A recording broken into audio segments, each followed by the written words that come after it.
Non veg செஞ்சாலும் கொஞ்சம் கூட சொதப்பாமல் கரெக்டாக வந்தது. இந்த வெஜ் தான் நிறைய சொதப்பிடுது. இன்றைக்கி என்ன சொதப்புனங்கிறத லாஸ்ட்டாக சொல்கிறேன். இன்றைக்கி புதுசாக என்ன ட்ரை பண்ணுறோம் அப்படின்னா, அவியல் தான். அவியல் புதுசான்னு கேட்காதீங்க, எங்களுக்கு அது புதுசு தான். ஸோ எங்ககிட்ட இருக்க வெஜிடபிள்ஸ் எல்லாத்தையும் கட் பண்ணிவிட்டு லைட்டாக தண்ணி தெளிச்சுட்டு உப்பு மிளகாய் தூள் போட்டு ஒரு 75% வேகட்டும்னு சொல்லி விட்டாச்சு.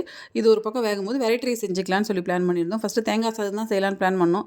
கட் பண்ண மீதி மாங்காய் வீணாக போகுதுன்னு சொல்லிட்டு அதை மாங்காய் சாதமாக கன்வெர்ட் பண்ணியாச்சு. அவியலுக்கு தேங்காய் பேஸ்ட் ஆட் பண்ணோம். அதுக்கு தேங்காய், சீரகம், பச்சை மிளகா போட்டு கொஞ்சம் தண்ணி சேர்த்து ஒரு பேஸ்ட் பண்ணி அந்த பேஸ்ட் இதோட சேர்த்துக்கணும். ஸோ அதை சேர்த்துட்டு அதுக்கப்புறம் கொஞ்சம் மஞ்சள் தூள் சேர்த்து உப்பு காரம் கரெக்டாக இருந்தால் சரின்னு சொல்லிட்டு ரெடி பண்ணிடுச்சு. சரி இதுக்கு மெயின் டிஷ்ஷாக ஏதாவது ஒரு வெரைட்டி ரைஸ் செய்யலாம் அப்படின்னு சொல்லிட்டு தான் பிளான் பண்ணியிருந்தோம். மாங்காய் சாதம். சரி தேங்காய் சாதம் நான் சாப்பிட்டுக்கிறேன், மாங்காய் சாதம் நீ சாப்பிட்டுக்கன்னு சொல்லி 2 பேரும் பாகப்பிரிவினை பண்ணிவிட்டு தேங்காய் சாதமும் மாங்காய் சாதம் 2மே பிளான் பண்ணியிருந்தோம்.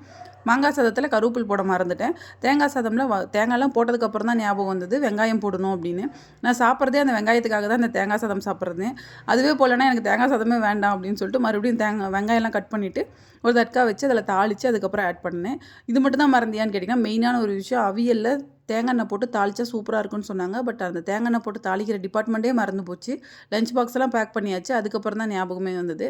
கதிருக்கு மாங்காய் சாதமும் வித் அவியல், எனக்கு தேங்காய் சாதம் வித் அவியல் இப்படி தான் ரெடி ஆச்சு. 3 ரெசிபி பண்ணேன், 3மே சொதப்பிட்டேன். தேங்க்ஸ் ஃபார் வாட்சிங்.